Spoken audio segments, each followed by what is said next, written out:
Untuk persiapan lebaran di musola atau di masjid yang belum ada mimbarnya atau podium seperti ini, bisa order di toko kita, Kak. Contohnya seperti ini, ada podium atau mimbar kecil, modelnya minimalis seperti ini dan model ukir-ukiran yang dilengkapi dengan kaligrafi juga.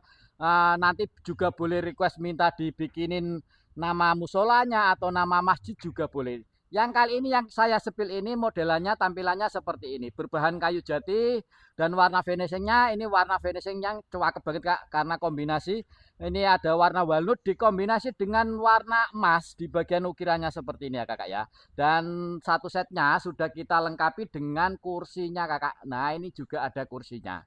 Ada model yang lain-lain juga, mau kursinya model yang lain juga boleh tentunya. Dan ada yang juga yang model besar tentunya. Untuk bahan bakunya tetap full kayu jati ya, Kakak. Kayu jatinya juga yang bagus, yang tua. Nanti kakaknya boleh request kepekatan warna, mau warna muda, warna tua juga boleh. Mau di kombinasi dengan warna silver atau yang lainnya juga boleh. Silakan bila minat dengan mimbar atau podium buat musola, buat masjid seperti ini bisa langsung order di toko kita. Caranya tinggal screenshot saja videonya, kirim ke kontak kita yang ada di bio profil. Terima kasih dan jangan lupa di order. Matur suwun. Kebanteran